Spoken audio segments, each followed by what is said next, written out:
map on the left, this is actually the Louisiana crop map. And I'm actually blessed that I'm working in a state where you can find almost every crop. Okay, so the climate is like that, that it suits to rice, and you can grow rice, sugarcane, corn, cotton, soybean, wheat. So anything that is going from subtropical to almost temperate, you can grow over there. And unfortunately, LSU Ag Center being the flagship at the Louisiana State Experimental Station, so we have regional research stations in almost all parts of Louisiana, dealing with individual crops. I'm not talking about the dairy or the cattle industry or the ornamentals and then the fruit crop or vegetable industry here. I'm talking about mostly the field crops. Okay, so, and I am also very, very lucky to be working on primarily two most important commodity crops of Louisiana, that is rice and sugarcane. Okay, um, so this is the buzzword, right? Climate change. So you believe it or not, climate is changing, and climate is changing since we were born or from time immemorial. So but yes, we are contributing to climate change. That is definitely not undeniable. But there are two different schools of thought with this climate change, right? So the key culprit of this climate change is actually carbon dioxide, right? The carbon emission. So there is also a school of thought which thinks that the carbon is actually contributing to the crop yield by enhancing the photosynthesis. Okay, so that you can see over here. Let me go to that pointer option so that I can put for a little bit. Yeah. So the green ones that you can see here, it's probably the ones that thinking that carbon is contributing to the increase in yield. But there are scientific reports are still kind of dirt that you would know whether it is really true. And if you look at the other part of the map, you can see that there is significant loss in the crop yield worldwide due to this carbon emission caused by the climate change or causing the climate change or global warming. So what are actually the impact of this climate change on rice, particularly since my talk is focused on rice? Um, Altered timing and magnitude of precipitation, that is actually can induce either drought or flood. If it is too much water, flooding, and too little water, the drought. And of course there is global warming, so there is this increased temperature, and this can actually have also impact on the disease and the insect occurrence in rice, right? And in addition to that, the enhanced UV and increased temperature also can alter the competition between the rice and major wheats, and also some of the beneficial bacteria in the soil, including the nitrogen fixing bacteria and all other beneficial bacteria. So ultimately all these contribute to the or affect the rice growth and productivity. So so that says that we have increased pressure for more rice production to feed the world, and then the rice consuming population in the world is increasing. I'm not going into the statistics or the data. Most of the slides I will actually try to avoid the data. They are ever changing. You can Google, you can get a lot of information about all of these things. So if you look at just typically, I would be focusing my topic on salt and drought. So if you look that this is actually the global map where these patches show that how the salinity is kind of worldwide. It's not just like specific to one particular area, but it's actually worldwide. And in the United States also, you can see here, these are some of the patches where either saline or sodic or alkaline soils, So this is again caused or aggravated by the climate change. And I'll talk a little bit when I come to this Louisiana thing. So here in Louisiana, we have a prediction that, 40% of the rice yield loss is caused by salinity. And I do not know if all of you are aware that Louisiana, we are in the coastal south. So every time we are actually kind of encountered with hurricanes, And in fact, as we speak, we are preparing for a hurricane delta. We just had a Hurricane Laura a few days back, few weeks back, and then now we are preparing for another Hurricane Delta. So what these hurricanes do, in addition to all this damage that does to the humankind, it also affects to the field, the crop field, So every time there is a hurricane, the seawater actually inundates into the land and then makes the landslide. So for example, field crops like rice and others, they cannot grow in saline soil. So this is also contributing to due to the climate change, this is also being aggravated, and we have this problem even in Louisiana here. And I'm talking about, although these are global problems, but my talks will be a little bit centered in my research will be more centered towards what we do here at Louisiana. As a state employee, my mandate is actually to work towards the improvement of the livelihood of the people. I mean, people of Louisiana. So this salinity is actually one of the major problems in Louisiana. And similar is the case with drought. I mean, I think all of you are aware. There is no need to talk about how important drought is for rice.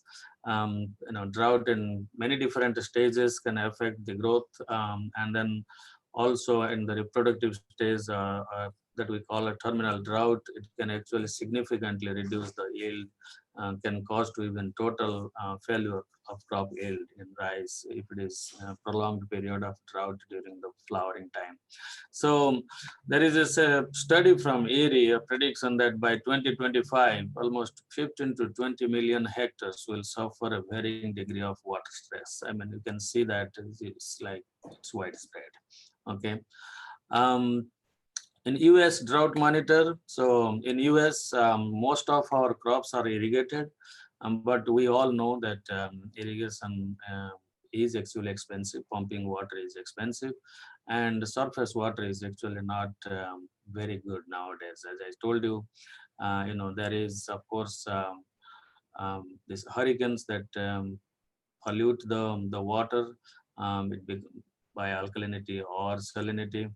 And also, when there is salinity, even if we have a lot of water, we also experience drought because we call it as a physiological drought, right? So when the plant has enough water in the soil, but still it cannot really take off because there is too much of salt in the soil water, so or the surface water.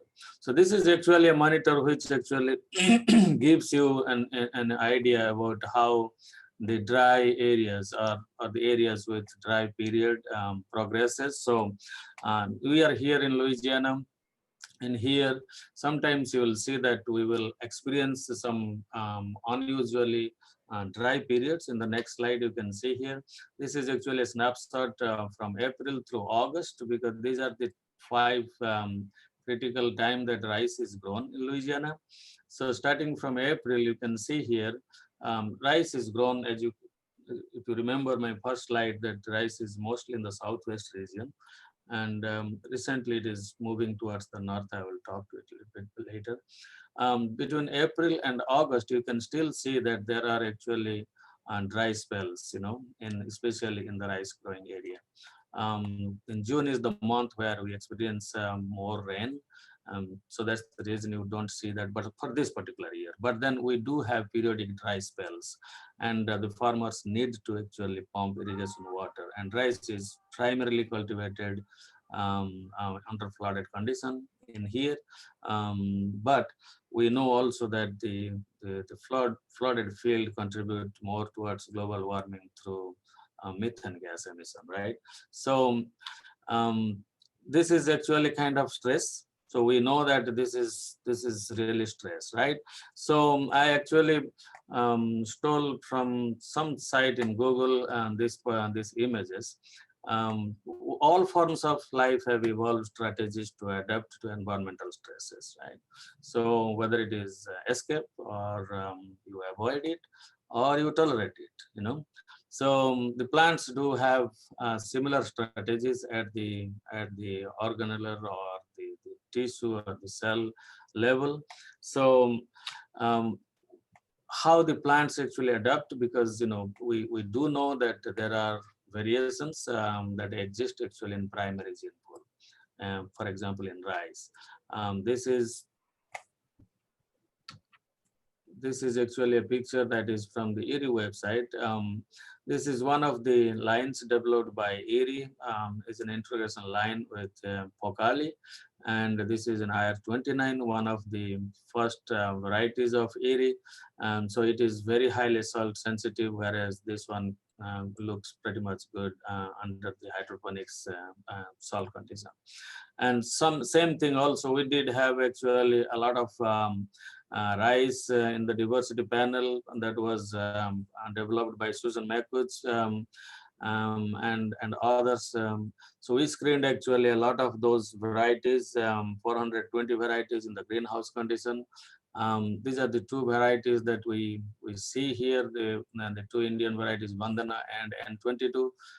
They kind of, at the vegetative stage, they kind of maintain still the relative water content, or they are so the tissue tolerance, and this is one of the US varieties. I'm just showing this snapshot because we have developed populations using these varieties of rice. So the bottom line is that there are, of course, variations existing in the primary gene pool of rice. And this is actually very common for all crop improvement program.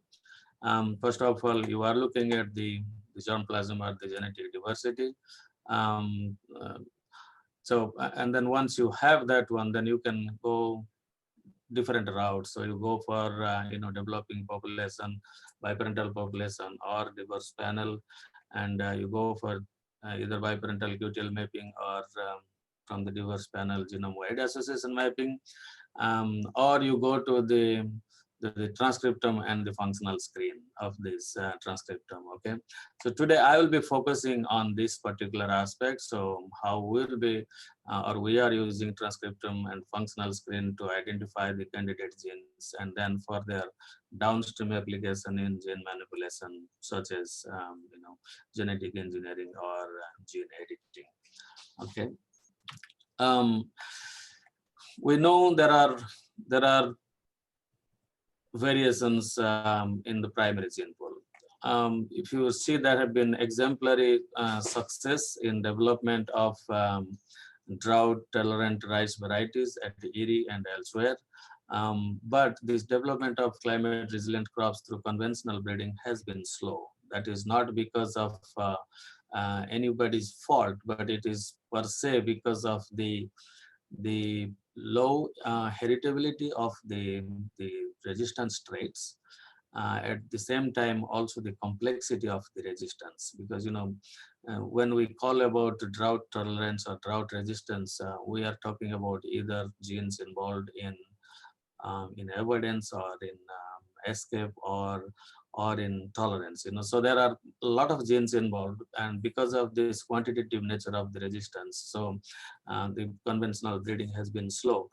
Nevertheless, there have been significant progress, as I said. I know a few varieties have been released by the International Rice Research Institute and elsewhere too.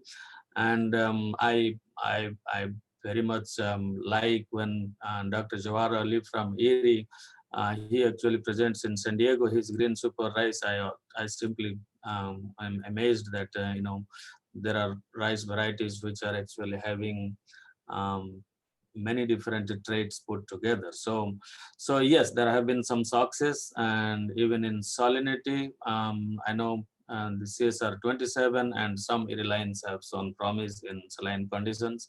Salinity is a very tricky area because you are looking at a plant completing its life cycle to yield under constant salinity, right? So it's not like a drought.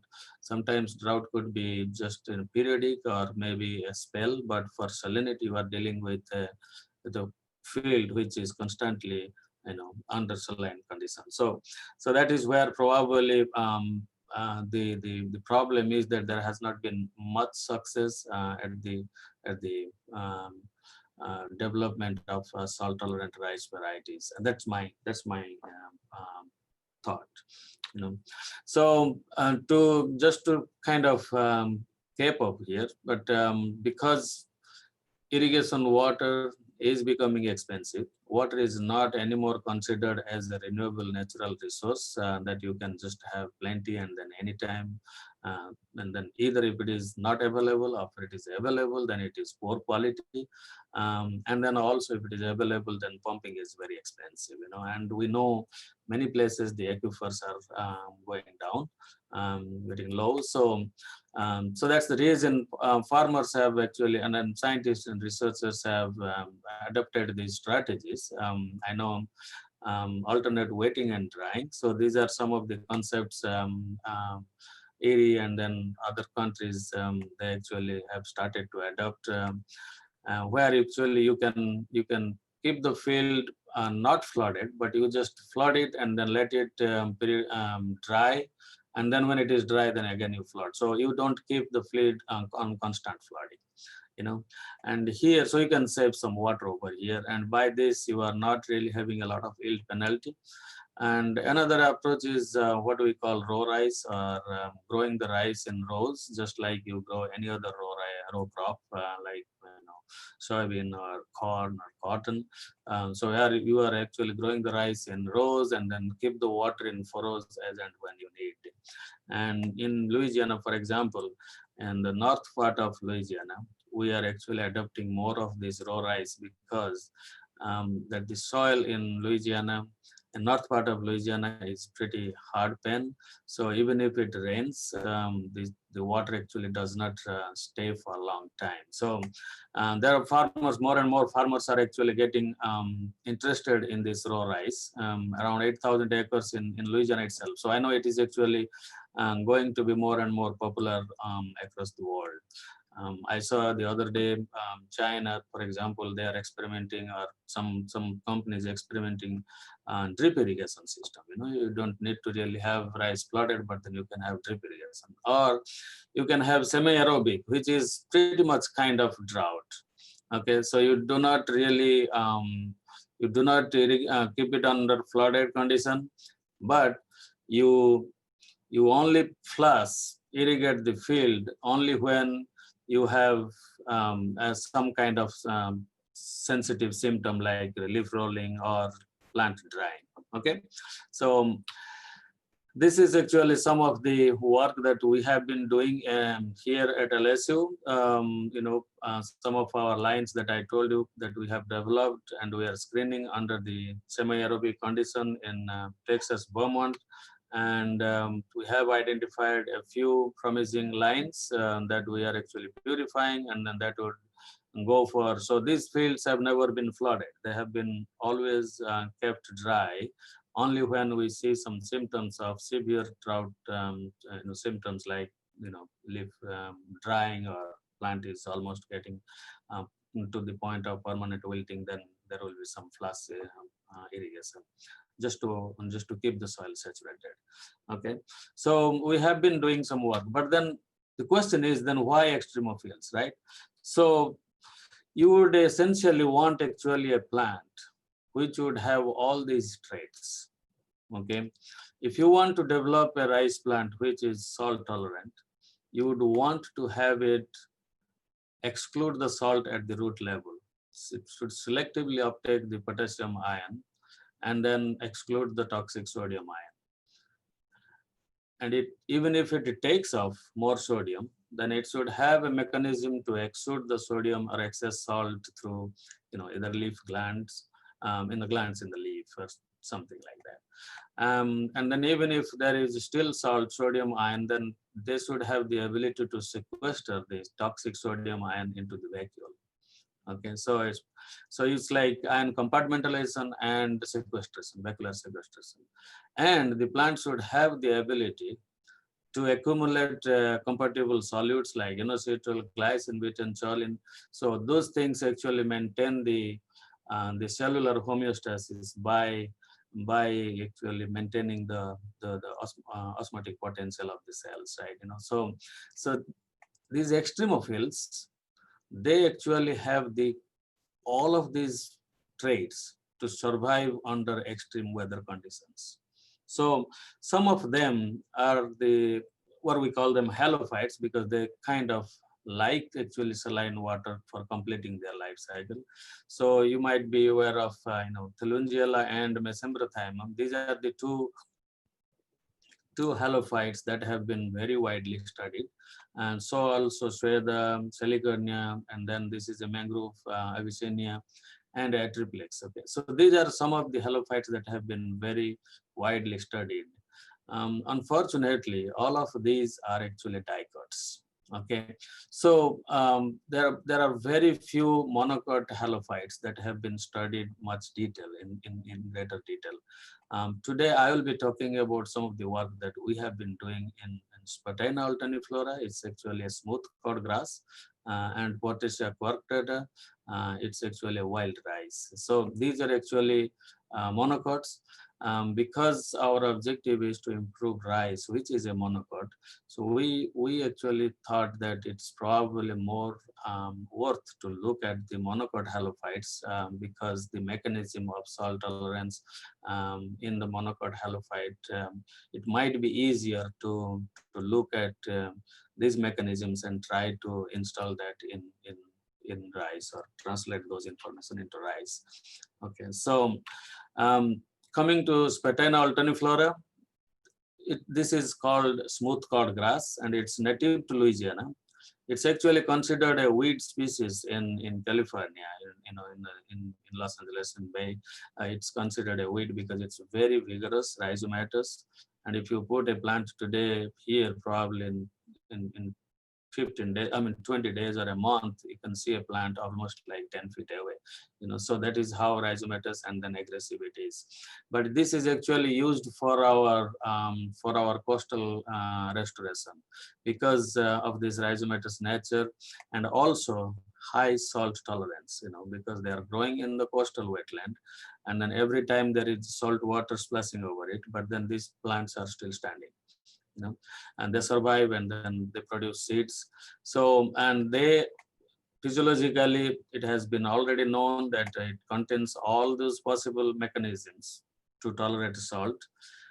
Genetically, it's a very complex plant. It's a hexaploid, and it's actually a new hexaploid. It's like 2n is 62, and then the genome size is around 1.8 GB, which is kind of around 4 to 5 times more than rice.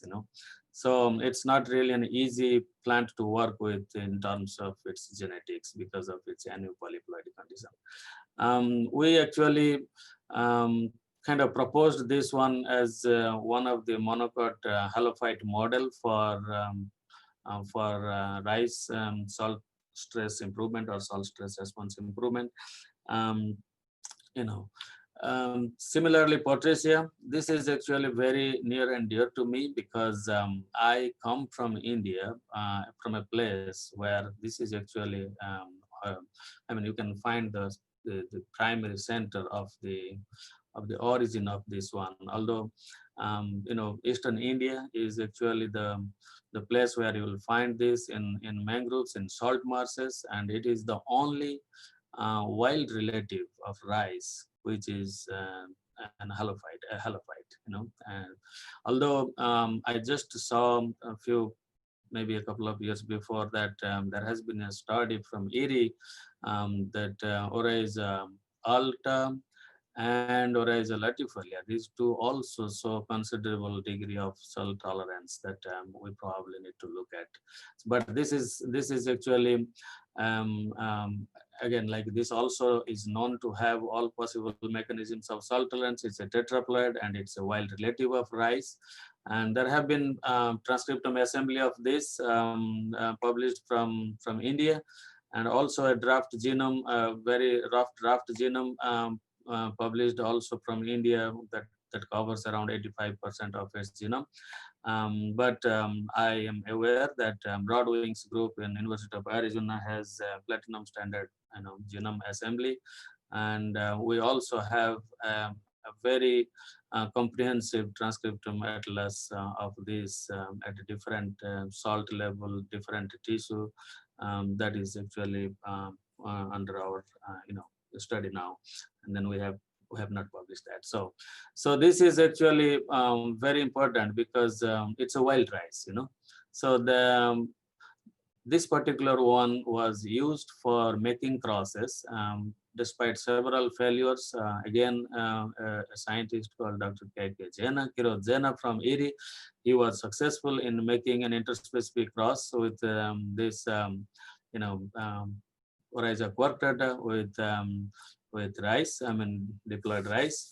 And so I'm pretty sure that they are forwarding. I have seen some news that they have actually gone to develop some backcross inbred lines, and then screening for salt tolerance. And then I'm pretty sure they have done more and more progress on that front. Okay? But before working on this one, my laboratory was more focused on this sputina. So when I actually started in 2004 at